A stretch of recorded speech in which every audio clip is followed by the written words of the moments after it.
എൻ്റെ ടീമിൻ്റെ പേര് ഗാലക്സി. ഈ ടീമിൻ്റെ ടീം മെമ്പേഴ്സ് വൈഷ്ണവ്, അക്ഷയ്. നമ്മുടെ പ്രോജക്റ്റ് ഒരു അപ്സൈക്ലിംഗ് ട്രക്ക്. ഇതിനെക്കുറിച്ച് കൂടുതൽ വിവരിക്കുന്നത് വൈഷ്ണവ്. അപ്പോൾ ഞങ്ങളുടെ പ്രൊജക്റ്റിൻ്റെ പേര് അപ്സൈക്ലിംഗ് ട്രക്ക്. ഇതെന്തിനാണ് ഉണ്ടാക്കിയെന്ന് വെച്ചാൽ, നമ്മുടെ ഈ ലോകത്ത് ഏറ്റവും കൂടുതൽ പ്രശ്നങ്ങൾ ഉണ്ട്. അതിൽ ഏറ്റവും വലിയ പ്രശ്നമാണ് ഈ മാലിന്യങ്ങൾ. ആ മാലിന്യങ്ങളെ നമുക്ക് റീയൂസ് ചെയ്യാൻ കഴിയുന്നതാണ്. അങ്ങനെ റീയൂസ് ചെയ്തെടുക്കാൻ കഴിയുന്ന ഒരു ട്രക്കാണ് ഇത്, അപ്സൈക്ലിംഗ് ട്രക്ക്.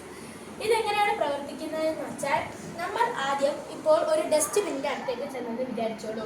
ഡസ്റ്റ്ബിന്നിലെ മാലിന്യങ്ങൾ നമ്മൾ ഇവിടെയുള്ള ഈ ഹാൻഡിൽ വച്ചിരിക്കുന്ന ഡസ്റ്റ്ബിന്നിൽ നമ്മൾ നിറയ്ക്കും.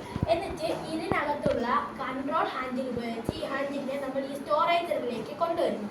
അവിടെ ആ സ്റ്റോറേജറിൽ വെച്ച് തന്നെ അപ്സൈക്കിൾ ചെയ്യുന്നതും നമ്മൾ കഴുകണം. അതുകൊണ്ട് അവിടെ വെച്ച് തന്നെ കഴുകുന്നു. എന്നിട്ട് നമ്മൾ ഈ മാലിന്യങ്ങളെ ഹാർഡും സോഫ്റ്റും എന്ന് തരംതിരിക്കുന്നു. അതുകൊണ്ട് അങ്ങനെ തരംതിരിക്കുന്ന ഒരു ട്രാൻസ്മിറ്ററാണ് നമ്മളിവിടെ കാണുന്നത്. തരംതിരിച്ചതിന് ശേഷം നമ്മൾ ഇതിനകത്ത് ഒരു സ്ക്രീൻ ഉണ്ട്. ആ സ്ക്രീൻ ഉപയോഗിച്ച് നമ്മൾ ഇവിടെ അത് അപ്സൈക്ലിംഗ് ചെയ്തെടുക്കുന്നു. നമ്മുടെ വൃദ്ധർ ഉപയോഗിക്കുന്ന എന്താ പറയുക, സ്റ്റിക്ക്, അതുപോലെയുള്ള സാധനങ്ങളാണ് ഇതിലൂടെ നമുക്ക് അപ്സൈക്ലിംഗ് ചെയ്തെടുക്കാൻ കഴിയുന്നത്. ഈ ട്രക്ക് പ്രവർത്തിക്കുന്നത് സോളാറിലാണ്. നമ്മൾ ഈ സോളാറിൽ പ്രവർത്തിക്കുന്ന ട്രക്ക് എങ്ങനെയാണെന്ന് പറഞ്ഞു തരാം.